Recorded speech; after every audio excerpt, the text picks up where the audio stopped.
Darren, lovely to see you. Hey Scott, great to be here. Thanks for the invite. Oh, no, always a pleasure to come to Brisbane. It's been a while since we were last together. Yeah. Yeah, and how this town has changed in probably 3 years since I was last here. Yeah, but there's a lot changed, and everything from our government here has changed, and it's just given a lot more confidence in a whole lot of people building and things like that. So I think a lot of building. the building's really good here, and I think with 2032 games on the horizon, yep, that there's a real reason for it. And still no stadium picked yet, is there? Is that right? I think so. The cab driver was telling me on the way in. Yeah. Well, I know it's not going to be the famous Gabba. Mm-hmm. We think that they're going to make something of Victoria Park, and then a whole new precinct there. And at the moment, it's beautiful parklands, but that'll still be there. But a lot with the big stadium and infrastructure in place. Mm-hmm. Yeah, so I think it will actually be good for the state, good for the city. Mm-hmm. And where the other stadiums were, I think they'll turn that into something really good for the community. I think some housing and some more parks and entertainment, and it's close to South Bank there, and South Bank is a precinct on its own, so it's fantastic. There's definitely a real buzz about the town. You can feel it, and it's very youthful as well. Yeah, which I kind of like to see. So anyway, Darren Jans, founder of Yabbit. Could you give everybody a little bit of a background on who Yabbit are, what customers you serve? I think that would be a good framing for the conversation. Yeah, well, Yabbit is the brand of our NetSapiens platform. Mm. And we, with our marketing geniuses decided, IT's boring. How can we make a name that's going to be sort of a little bit exciting in IT? And we said, well, you yabber on the phone. If you remember Elaine in Seinfeld, she'd go yada, yada, yada. Yeah. And there may have been a couple of drinks involved while we were doing our marketing.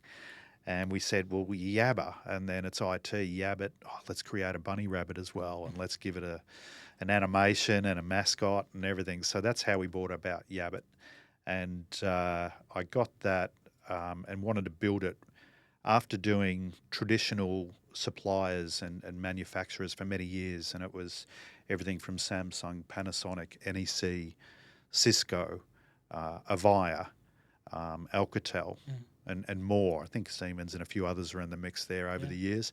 Many of them not around now. No, that's right. And that's the evolution. I mean, I remember the Gartner Magic Quadrant and who was in it, and now who's in it, and how it's completely different. And the evolution of this industry is huge. And that's when I decided to look at another option, and NetSapiens is where I ended up.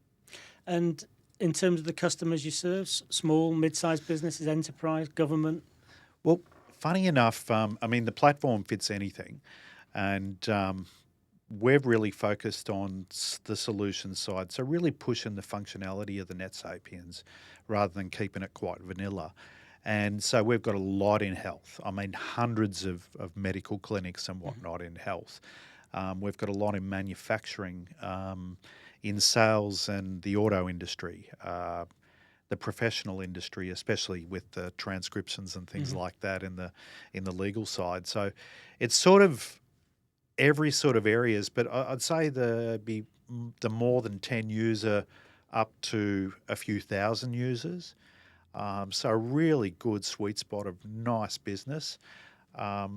And we do it Australia-wide. So we've got an Australia-wide network. We've got sites everywhere. Okay. Yeah. And direct as well as an indirect model? You have partners that sell under the Yabbit brand or? Yeah, absolutely. Yeah, we found that a lot of the traditional phone suppliers that want big functionality and want to be flexible on how they do things, they've chosen Yabbit because, A, we understand it, we understand what they're thinking and whatnot, we can support them with it. But when it comes to the functionality, we can expand on everything and we can get flexible with it with APIs and integrations and things like that. And how long have you had the NetSapiens platform now? 2020 we bought and built it. Okay. So during COVID, we were in lockdown when we built it. So yeah, it was kind of crazy. Oh, that's crazy times, that. Yeah. And again, 2020, highly competitive market. There would have been lots of choice for you to choose something on. What led you to NetSapiens Door as your weapon of choice for Well, communications? it was kind of, look, selfish and shell shock. Like, I'd been with Avaya for a long time, and Avaya decided after 20 years of partners supporting them, we're going direct, guys. Thanks very much. Can we be your customers as well? Yep. We're not going to buy your business, but we want you to just transfer your clients over and we'll give you a comm. And that sort of didn't work with the small business, we've got staff, we've got people that we've seen their families grow up in our business. And to just dispose of them like that, I was quite, upset about it. So I went to a few mentors and that are in the telco industry, and they said, well, all of the suppliers that are there are going to basically make these decisions. The only way that you can truly know your future is okay is to build your own. Mm-hmm. And that's when I went, right, okay, so that's the plan that I need to put in place. And I went to IT Expo in Fort Lauderdale in February 2020, and COVID had started then. It was only in China though. And I ended up going there, and that's where I met the NetSapiens crew. Right. And it was quite ironic. I mean, the IT Expo was sponsored by a NetSapiens partner, and there was probably 5 other NetSapiens partners in there as well. Yeah. And so it was quite easy to see that a really strong flavour in that market was the NetSapiens platform. So it's interesting actually, because that it's around that time that I just joined NetSapiens, and it was about then, if I'm not mistaken, that we announced our millionth seat.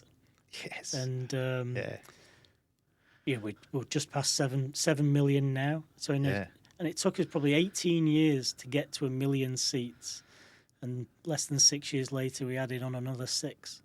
Yeah. And I think that's testament to a lot of different things. A changing market, as we see a lot of people falling out of that market. I think COVID was a catalyst for all of us in some ways, and the way that we work became no longer a physical space. Remote working, cloud adoption became part of that, and a whole load of new dynamics came in, that we're going to offer some sort of competitive threats as well. But I think also a realization that I've seen certainly in the last 5 or 6 years, where the importance for service providers like yourself to take more control over their destiny, not to promote somebody else's brand, but to build something in their own image and shape offers entirely in their own image. And that's the way that they can avoid commoditization. They can listen to their customers far more rapidly. They can then, source capabilities and then focus them against that client need. I mean, Australia is renowned for its competitiveness. I mean, how are you seeing the market right now? How are you not just surviving, but thriving in this competitive melee that we find ourselves in? I think that a lot of the Australian small business and mid-market businesses, they like to be able to make their own destiny. Mm-hmm. And I think that we in Australia also know that if we just stick on the coattails of big corporate, if we look at the IT industry, you got your Microsoft and so on. I mean, they are just the monopoly in those areas. We look in, the Australians have seen it in our hardware industry, where it's gone from multiple hardware to like 1, maybe 2 hardware choices now. That we go to our supermarkets now, and we've got an oligopoly happening there as well. Mm-hmm. I think that our telecommunications and IT industry is the opposite of that, where we actually do have choice. So I actually know that a lot of the business here in Australia, they want to go with what suits them, not what they're told to buy, by trends and by big marketing organisations and whatnot. Maybe that's where the edge comes from. If I'm the same as everyone else, how can I differentiate? But if I've got a choice to be different and do it in a different way, perhaps that's where it's working in our industry here. I mean, what is allowing us to survive, being flexible and agile, Yeah. being able to mold things and change things so that way a square peg goes in a square hole, not a round one, and you just hit it.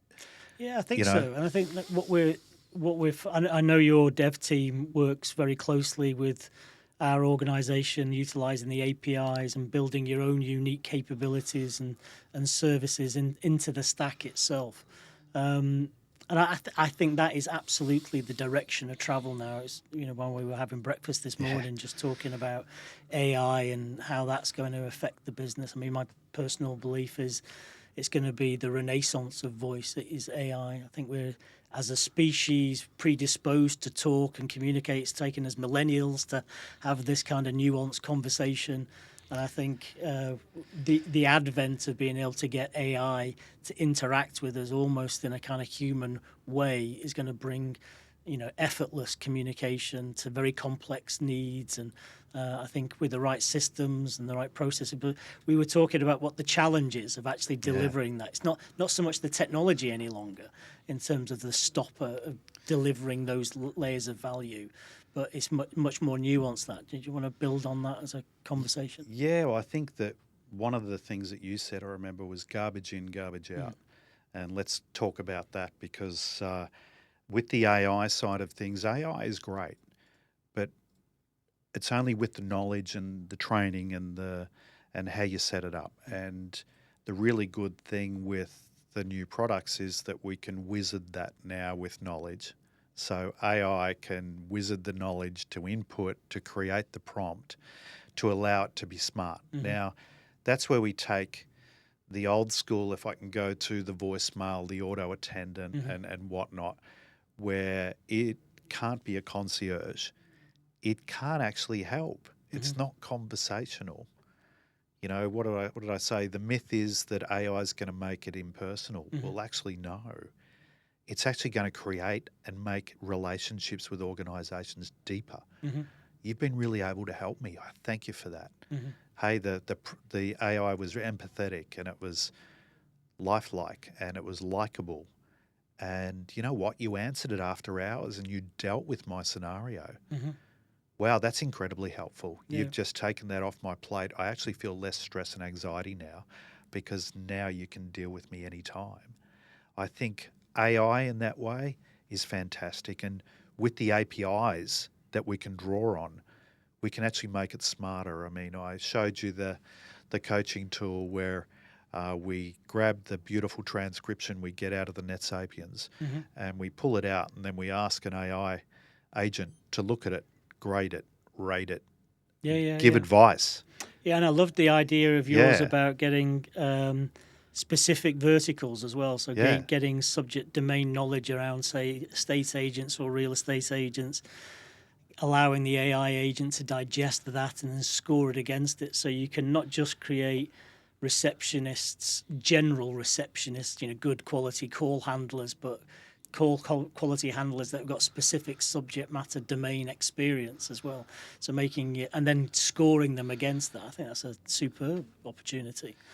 Well, I think being creative, the APIs, and if you can think about it, well, perhaps we can make that work, is the attitude that we've got now. And I've actually cancelled the voicemail on my desktop phone and my phone system, and I've cancelled the voicemail on my mobile phone as well. And I send it now to my AI agent. And now I've actually got an assistant and a concierge. So I have a lot of people that, hey, Darren will fix it. So they call me, but really it's my amazing support team that fixes it. And so now the assistant can say, well, that seems like a service or a help desk problem. I'll just transfer you there instead. Now, you couldn't do that with a voicemail. Yeah. Right? So now, would you like to talk to my assistant? Yeah, I would. Transfer you now. Yeah. And what I find fascinating about this whole space now is how democratizing the technology has become. Because, as I say, we've had a trading relationship 5 or 6 years. But in that 5 or 6 years now, we've evolved to a state where we effectively give you a toolkit And then you can take that toolkit, you can source your own component elements that you might want because of a particular target market that you are chasing, and you can create high value products from that on top of a stack that is stable and built and compliant to the local market needs and all those kind of things. But the fact that a service provider can now do that is amazing, considering where we came from. Where it, when it was kind of 15 years ago, it was a Californian-based, kind of tech company that would predefine what that service was going to be. It would be planned out 2 years in advance. It would have rigid lines of demarcation. Everybody got the same thing. That's not the case now. Is that your service providers are in control of all of this. They have the local market knowledge, they have the deeper customer understanding, and they have the tools to do something about it. And I think that will bring great choice to the market for everybody. But more importantly, I think the ones that embrace that are the ones that aren't going to be commoditized. But the trade-off is you're going to have some thought leadership. You're going to have to really understand technically, how you would deliver that nuanced product capability, but know your customers, know their business objectives, know their business problems, and be able to go to them with value. Well, absolutely. And the really good thing there is our stack now can integrate. So if we went from the digital transformation age, when everyone said we've got to do digital transformation, we've got to do everything like electronic and whatnot, and was fantastic for the whole globe. But now we're in a situation, it's the integration age. And with the API and what we can do on the voice side, it's actually made voice popular again. It's actually made voice a real necessity. I know that, let's take health, for instance. If I need to get an appointment and I need to be seen, or my family needs to be seen, I can't rely on digital technology. I have to call. I need to have certainty. My anxiety levels drop when I connect with someone and I create an appointment and I get a certainty on when I can be seen. And that now is in a lot of things. I know that if I want to get it done, I pick up the phone and I talk to the person. I don't wait for the digital response. And I think now, because of integration, that's become so much smarter and integrated. The call comes in, the caller ID is triggering the CRM. Hey, I know it's Scott calling me now. Well, it's not even that, is it? I mean, you've got the CLI, but you've now got biometric markers that can confirm through your voice that it is actually you that's talking.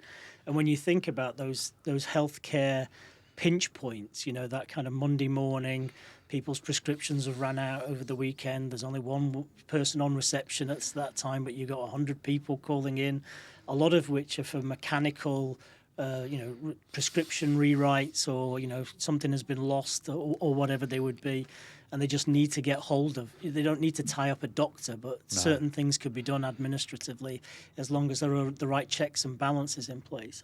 I think this is where, voice is really going to come into its fore again. Absolutely. I see integration again. There's a lot of things we need to transact, and we need to do an actual monetary transaction, and there's technology that integrates with NetSapiens that allows for PCI compliance. So, hi Scott, how are you? I want to buy coffee. Great. I've got your caller ID as this. Do you mind if I just send you a quick text? If you can just put your credit card details in this compliant link. Oh, the coffee's paid for. No worries. It'll be ready in 10 minutes. Okay, so now I can call and organise something with a payment.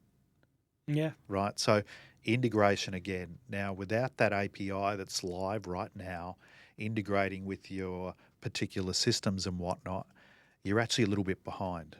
I call 2026 the year of AI and integration. If by the end of the year you're not using AI and integrated, you're actually behind your competitor. And it's accelerating as well. So I know our Chief Technology Officer, Dave Wang, who you've met many times, is passionate about this new standard called VCon that's coming out, which effectively is allowing the complete dataization of voice services, so taking everything that we've had in this conversation and then basically tagging it and making parts of it shareable or not shareable, and how that is going to help mine further conversations and develop, better outcomes. All of the building blocks are starting to be put in place that are going to make voice a very strong offer for many, many years to come. And I think it's very exciting times for us. And there'll be markets like Australia that will be at the front of it, I think. Yeah, well, I think Australia, this is my biasness here. I think that we actually lead the world in a lot of these Yeah. things. I mean, we got rid of PSTN before everyone else. Yeah, first nation to go to an IP network. That's right. So we had to do that transformation years ago and whatnot. So we're big on now adopting new technology, and we'll have a good Aussie have a crack at it. Mm-hmm. Yeah. So we're pretty. I think we're kind of proud of that as Australians, right? Yeah, that and your sport. Yeah, that and our sport, of course. Well, yeah. We won't talk about the Ashes. No, we won't, or any other sport really. I mean, I think we excel in them all, don't we? Mm-hmm. But I think that overall, when it comes to the platform, I'm really pleased because I can integrate it with other things. I bring Teams in, I bring in AI, I bring in CRM, I bring in old phones, new phones. We play nice with others. I mean, that's a really good thing about the platform is that, you know what, that's okay. We can deal with that, right? You don't have to forklift things out and replace it. I think continually trying to provide choice is only a positive thing, really. Yeah. And again, choice allows you to differentiate as well, and you don't get sucked into Me Too offers.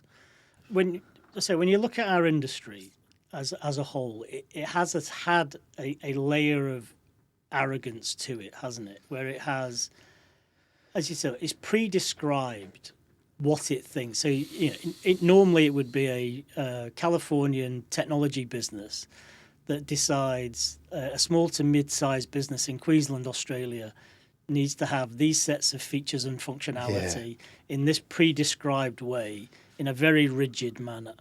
And that's the way it's always been, in that way. Technology has basically defined the product to the nth degree. It's made it available to everybody in the same way, so it becomes very commoditized extremely quickly. There's no margin for nuance depending in which markets it's in. It's almost broadcast level in terms of everybody got that. And then it might have partners that it would locate on a regional level to take that broadcast and deliver it the final mile to the customer. But everybody was selling the same thing, essentially. And I think, and again, what I think is very strange in that situation as well is that the people that were delivering the final mile, essentially taking the message to the customers, they're quite entrepreneurial organizations. Yeah. And I think entrepreneurial, the Steve Jobs thing, which is they think differently, they understand, so they've got a great deal of power and capability to know how to do it better and to make it more real for the end user. But that was never the way. The way that the stack worked was, no, we'll tell you what they want, you just sell it. And now I think it is completely different to that. It's actually the reseller who's now looking at that. So I don't want a commoditized service. What I want to do is I understand my customer better than anybody, and I want to own my customer moving forward. Yeah. It's got to be my brand that I take to that customer because I'm the one that's known it for 15 years. I know exactly how they make money. I know what keeps them awake at night. And I want to shape it in a solution that makes great value to them. And I think that's the big change that you see now moving forward is, we can give tool sets to you and you can have enough capability to take those tools and craft them into solutions that make sense for those customers that derive real value. So what you sell, I mean, again, that's partly, I think, one of the great things about my job. I get to travel around the world and meet lots and lots of Darrens of this world, but none of you are the same. None of you are selling the same thing to the same sets of customers. You've all got different spins on it, and you're all carving your own niche from it. And I think that's true. The entrepreneurial ethos is what you've now got within the IT industry. It's good like that. I've got a passion around, if I go to a networking group and whatnot, people say, what do you do? And I go, well, what I do is different from most people, but at the end of the day, I send the message of what's missing in our business, and that is it's not about the call. It's not about that. It's about if I can measure the metrics of my business in communications, I can manage it. If I can manage it, I can test, I can see what works, I can see what doesn't. I can look at my customer experience, my customer service, my internal training, and if I can measure and manage all of that, well, then my business becomes better. So to a certain extent, I try and say it's not about the cost per user. It's about the revenue that we're creating with a better experience, a better service, a better relationship, management actually making decisions based on fact and data rather than the vibe. Yeah. And being able to move forward with really good decisions for my business. I think one of the challenges that I see in our industry is now you have this ability to deliver high value outcomes for customers, changing business processes, things that derive great value to the end user. Is the conversation that you have to unpick that, understanding is very solutions orientated. So going back to what we said before is, the go to market strategy was, big tech defined the services. Here it is. It's pre-described. Go and sell it. Now it's much more about talking to your customer, understanding the business issues that they've got, determining how your solution can be shaped to start to add that value. Yeah. It's about understanding the business issues, processes that come with that. It's not about just shifting a whole load of boxes at them. And I think as an industry, that's a recruitment program that you have to go through. It's a different salesman that you've got to sit in front of. It's somebody that understands business as much as they understand the tech as well. It's about empathizing with the customer to a level that they are going to start to augment the way they might do business, which is a real change in kind of mindset that you have. I mean, and those people are not easy to find either. No.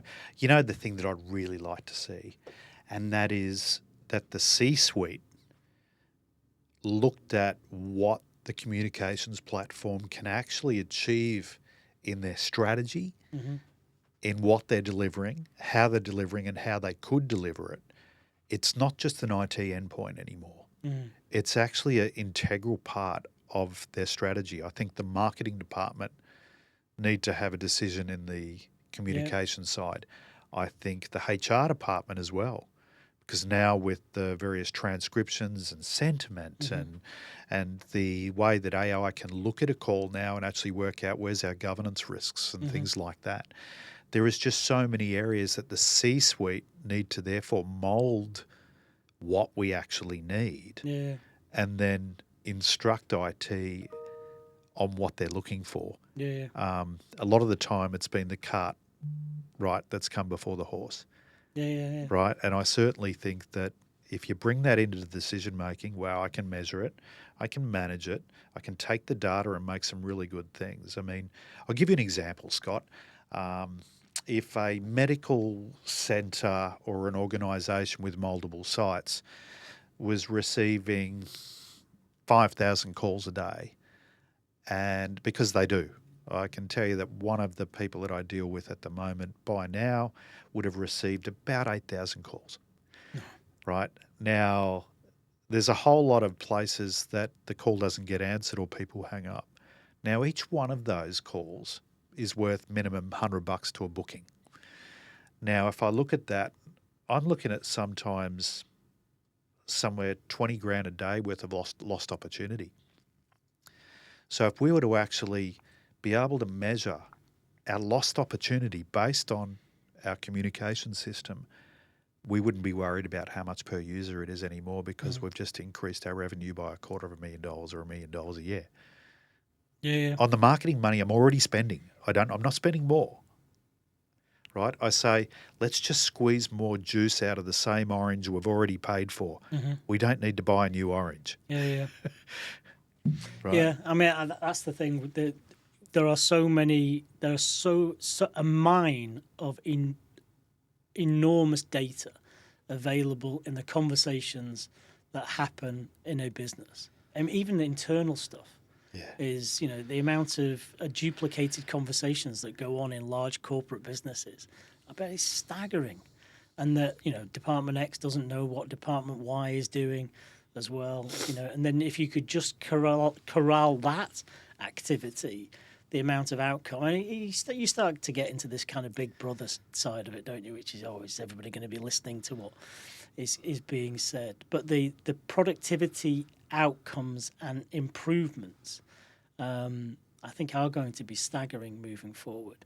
And then what we do with the additional time that we have, I don't profess to know what the answer is for that, but I think the monotony of business will be taken away. The mistakes, I think, will be yeah. greatly reduced. I think the outcomes that produces is we move faster, quicker, better forward more. And I think hopefully that's not a bad platform in order to be kind of stepping from. I think It's actually really exciting. I mean, I know so many people that have been in their industry for so long, and they just don't learn much anymore, yeah, and they're a little bit stagnant. Where what keeps me awake? It's what I don't know. yeah, It's what I haven't learned yet. I'm excited about what's next. My son's going to university this year, and he's doing engineering. And I said, I bet you the job that you're going to get hasn't been made yet. yeah. No, I'm very optimistic for where it goes. I think you can't help but be. I think it's amazing the advancements that are being made. I remember when I saw the first transcription Wow. service, I just thought, God, that's rubbish. It's absolutely Yeah. awful. But within 6 months, it wasn't 5% better. It was 200% better. And it's flawless now. And you can switch from one language to another language as well. It's amazing. And the then taking that data and then being able to shape it and put context to it, it's remarkable stuff. Really. It's so exciting. I love it. Yeah. And, a lot of people have said your industry is going to be gone. I don't. I think it's just actually going to evolve more. Yeah. I think we're actually right in the right place. Yeah. And I think it's just simply because the platform is so smart and it's in place and it's got such a depth that it is the core of what's needed to build on them. With the API, that's where we make it sing and dance the most. Yeah.